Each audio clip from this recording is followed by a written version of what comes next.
오늘 제목이 지난주하고 같지요. 두 번째 은혜의 약속입니다. 제가 소제목으로는 약속을 이루시는 하나님 그렇게 잡아보았습니다. 이제 다음 주까지 그렇게 해서 은혜의 약속을 3번에 걸쳐서 말씀을 전하려고 합니다. 오늘도 이렇게 거룩하고 복된 주일날에 하나님 앞에 나와서 예배드리시는 새생명의 모든 지체들, 그리고 이 시간 함께하는 우리 모든 지체들 위해, 그 가정과 자녀 위에 하나님의 은혜와 평강의 복이 임하시기를 우리 주 예수님의 이름으로 축복합니다. 아마도 지난 한 주 여러분들 한 번쯤은 생각해 보셨을지 모르겠습니다. 하나님은 누구시며 나는 누구인가? 나는 과연 하나님의 언약 백성인가? 하는 그러한 질문들을 우리 인간이 가는 원초적인 질문이죠. 그런 것들을 해보셨으리라고 생각합니다. 그런데 지난주에 말씀드린 것처럼 우리가 이 언약의 하나님, 약속의 하나님을 만나려고 할 때에 우리 심령 속에서 먼저 이루어져야 될 그 고백이 무언가? 그게 바로 창조주 하나님에 대한 고백이라고 말씀드린 바가 있습니다. 우리는 사실 기독교 문화권에서 태어난 것은 아니지요. 우리는 중국과 더불어서 기독교권에서 태어났다고 볼 수 있는데, 게다가 또 학교에서도 우리는 창조론에 대해서 듣지 못했습니다. 진화론만 배웠지요. 그랬기 때문에 우리가 특히 중국 유학생들을 가르칠 때도 지금 또 한국생들도 마찬가지지만은 항상 이렇게 1:1 제자 양육을 하기 전에는 늘 먼저 짚고 나가야 되는 것이 바로 창조주 하나님에 대한 그러한 말씀을 전하는 거였습니다. 그렇습니다. 하나님께서 천지 우주 만물, 특히 인간까지도 창조하셨다는 이 너무나 분명하고도 이 은혜로운 사실을 우리가 인정할 수 없다면, 창조를 받아들이지 못하면 그러면 그 다음에도 나갈 수가 없는 것이죠. 예. 인간의 타락도 우리가 받아들이기 힘들고, 그래서 예수 그리스도를 통한 그 구속의 은혜에 대한 우리의 믿음도 생길 수 없다 하는 것을 우리가 겸손히 고백해야만 할 것입니다. 여러분, 이 창조주 하나님에 대한 신앙이 전제될 때에 비로소 우리는 구원주 예수 그리스도에 대한 믿음, 그 신앙을 가질 수가 있는 것이지요. 그런데 창세 이후로 이렇게 수많은 사람들이 이 지구상에 왔다가 갔습니다. 그런데 그 모든 사람들이 하나님의 그 언약의 관계에 있는가, 약속의 자녀인가 하는 것에 대해서 우리가 질문하지 않을 수 없지요.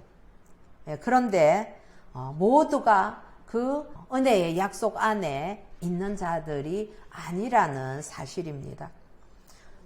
모두를 다 포함하기에 우리 인간의 악의 모습들이 참 극에 달해 있는 거죠. 그건 무조건 다 모든 인간을 그렇게 은혜의 약속으로 이렇게 있게 된다는 것은, 그건 어떤 의미에서는 하나님의 그 공의에도 어긋나는 일이 되겠지요. 물론 사람들에게는 다 열려 있습니다. 그럼에도 불구하고 이 은혜의 약속 안에 포함되는 자들은 어쩔 수 없이 하나님의 세우신 계획과 그 섭리 안에서만 이루어진다는 것을 우리는 인정해야만 될 것입니다.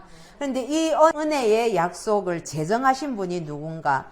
우리가 지난주에도 살펴봤지만 창세기 3장 15절에 내가 너로 여자와 원수가 되게 하고 내 후손도 여자의 후손과 원수가 되게 하리니 여자의 후손은 내 머리를 상하게 할 것이요 너는 그의 발꿈치를 상하게 할 것이니라 하시는 그러한 원복음, 원시복음을 우리에게 허락해 주셨습니다. 즉 우리가 아는 대로 타락한 인간이 하나님 앞에 나를 구원해 주시오라는 그런 요청을 해서 그 은혜의 약속이 이루어진 것이 아니라 창조주 하나님의 의지에 따라서 먼저 하나님이 피조물인 인간을 찾아오셔서 그 은혜의 약속, 즉 회복의 은총을 약속하셨다는 이 놀라운 사실을 성경은 너무나 명백하게 우리에게 밝혀주고 있습니다. 즉 구원자이신 메시아, 즉 그리스도를 우리에게 보내주셔서 죄로 타락한 이 인간을 죄와 사망과 사탄의 그 권세로부터 구원하시겠다는 하나님의 뜻을 하나님께서 먼저 우리에게 분명히 밝혀주신 것입니다. 그렇기 때문에 하나님의 그 언약 관계 속에 우리가 포함이 되느냐 마느냐 하는 것도 사실은 그건 온전히 하나님의 주권에 속한 일이 됩니다. 인간의 어떠한 선행이라든지 인간의 지혜라든지 아니면 종교적인 율법이나 열심 이런 거를 통해서는 인간의 이 원초적인 죄의 문제, 하나님을 떠난 그 죄의 문제를 해결할 방법이 없습니다. 오직 그 유일한 방법이 하나님께서 세우신 방법인데 하나님이 인간이 되어서 오신 독생자 예수 그리스도를 믿음으로만 구속의 은총을 누릴 수 있는 것이지요. 이 복음의 진리에 대한 분명한 이해와 믿음 그리고 구원의 확신이 있으시기를 우리 주 예수님의 이름으로 축복합니다.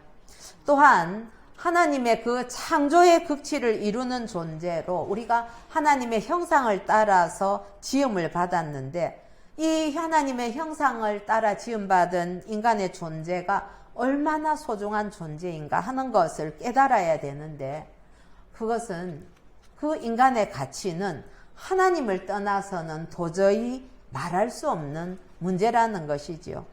그렇기 때문에 우리는 그 하나님의 형상을 회복함으로써 하나님 보시기에 좋은 그러한 사람으로 마땅히 하나님을 기쁘시게 하는 그런 존재가 바로 인간의 본분이라는 사실을 깊이 깨달아야만 할 것입니다.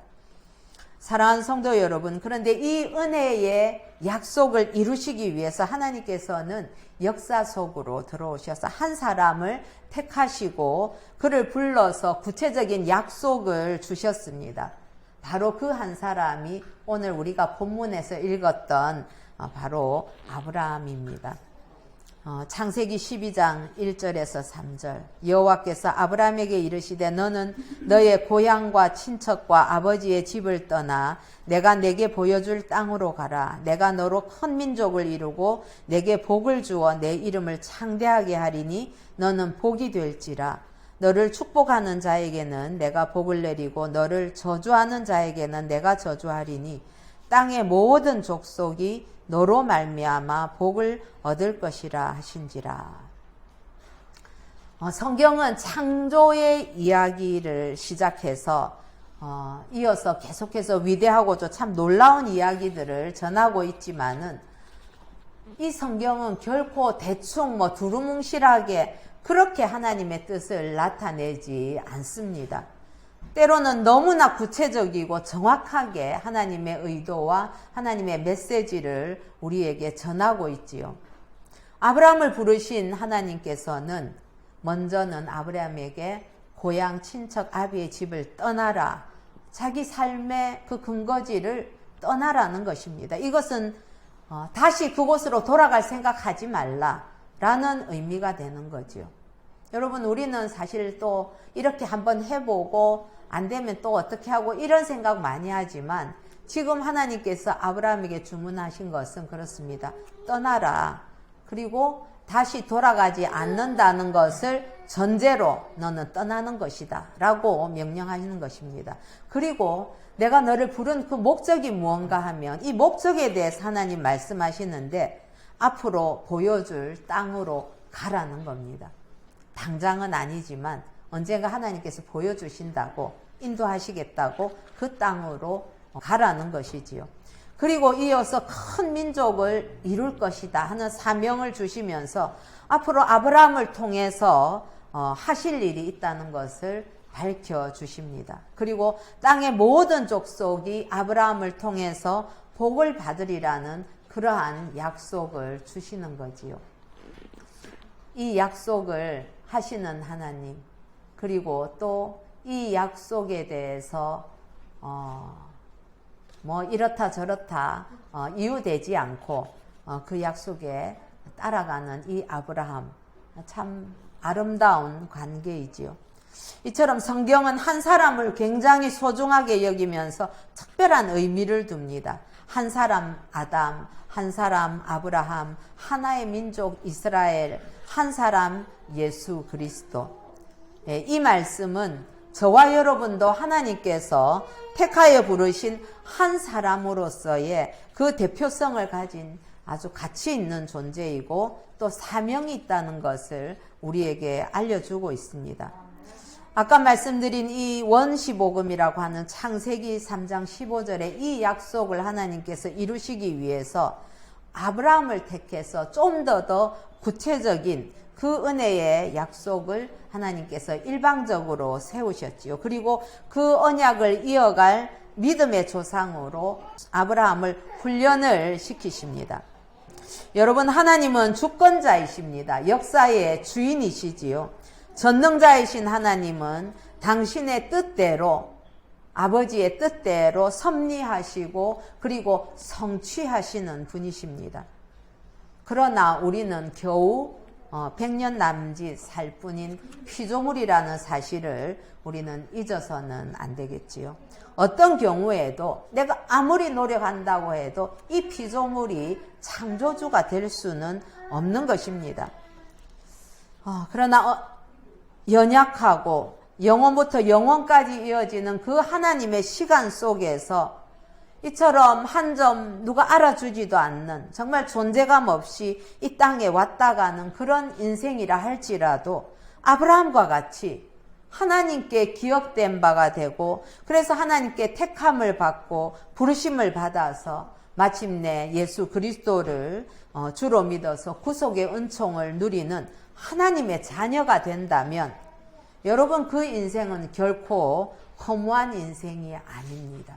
저와 여러분의 인생, 예수를 그리스도로 믿는 우리의 인생은 세상 사람들이 어떻게 평가하든지 그것과는 무관하게 우리는 하나님 안에서 가치 있는 인생들이라는 사실을 늘 기억하시기 바랍니다. 그래서 정말 우리는 하늘의 별처럼 빛나는 인생이 되는 것입니다. 예수를 믿고 나서 이루어지는 가장 그 중요한 변화가 바로 자존감을 회복하는 것이지요. 하나님 안에서 비로소 내 가치가 얼마나 보배로운지를 우리는 깨달을 수 있는 것입니다. 예수를 주로 믿음으로 하나님과 깨어졌던 그 관계가 회복이 되고 그 안에 있는 하나님의 형상이 회복될 때에 비로소 그 존재가 의미 있고 가치 있고 보배롭고 존귀한 존재로 거듭나게 되는 것입니다. 여러분, 우리 모두가 그런 사람, 아브라함과 같이 부르심을 받아서 정말 복의 근원, 복의 통로가 되는 복을 누리시기를 예수님의 이름으로 축복합니다. 그런데 여러분, 우리 한 사람 아브라함에게서 우리가 뭘 발견을 하게 됩니까? 우리가 아브라함을 부를 때에 붙이는 수식어가 있지요. 바로 믿음의 조상 아브라함, 그렇게 부릅니다. 근데 그가 믿음의 조상이 된 데에는 아브라함에 무엇이 있었을까요? 아까도 말씀드린 것처럼 아브라함의 순종이 있었습니다. 하나님을 경외하는 자만이 할 수 있는 것이, 그리고 하나님을 믿고 신뢰할 때에만 비로소 순종이 나오게 됩니다. 하나님께서 아브라함을 부르시고 약속을 주셨을 때 하나님은 그 약속을 주셨지만 이제는 아브라함이 그 약속을 선택할 차례였지요. 즉 아브라함이 그 약속에 순종을 하느냐 거부하느냐에 따라서 그 후손들이 언약 백성 안에 있을 수 있느냐 마느냐가 달려 있었던 것입니다. 이 원리는 마치 아담이 하나님의 선악과의 그 약속에 순종하면 자손 만대로 에덴에서 하나님이 주시는 복을 누리는 거지만 불순종함으로 아담 이후의 모든 인류가 자손 만대로 죄와 사망과 저주 가운데 놓이게 된 것과 같은 그런 이치입니다. 그렇습니다. 시작하는 한 사람이 중요합니다. 택함을 받고 또 부르심을 받은 한 사람인 저와 여러분이 순종을 하느냐 불순종하느냐 어떤 선택을 하느냐에 따라서 또 우리 이후에 오는 우리의 후손들이 하나님의 그 은혜의 약속의 백성이 될 수 있느냐 아니냐가 결정지어지고 또한 영향을 미치게 되는 것이지요. 그러므로 만약 여러분들의 삶 속에서 하나님께 대한 그리고 하나님의 말씀에 대한 순종이 이게 잘 되지 않는다. 자꾸 내 주장만 하나님 앞에서 내가 하고 있다. 그러면 우리는 그럴 때에 우리의 믿음을 점검을 해보아야만 합니다. 은혜 안에서 풍성한 삶을 누리고 싶다면 자기 욕망에 굴복하던 그 태도를 버리고 하나님 말씀에 복종하는 그런 선택을 해야만 합니다. 그래서 믿음은 순종으로 나타나며 순종은 하나님을 경외함으로 드러나는 것이지요. 그 하나님께서 우리에게 복을 주실 수 있는 유일하신 그러한 분이십니다. 그 어떤 것도 우리에게 복 줄 수 있는 자격 없습니다. 그러나 하나님만이 우리에게 복을 주실 수 있는 분이시라는 사실을 기억하십시다. 사랑하는 성도 여러분, 하나님이 나를 선택하신 그 은혜가 감사해서 자기를 부인하고 자기 십자가를 지고 기꺼이 복음의 증인이 되어서 어떤 사람들은 정말 땅끝까지 예수 그리스도를 쫓아 그 하나님의 약속을 붙들고 나가는 것이지요. 이번 한 주 은혜의 약속을 한 사람 아브라함을 택하시고 부르셔서 그 약속을 이루어 가시는 하나님의 신실하심에 감사하면서 그렇다면 나를 부르신 하나님의 뜻은 무엇인가를 깊이 묵상하는 그런 은혜를 누리시는 복된 한 주가 되기를 우리 주 예수님의 이름으로 축복합니다. 네.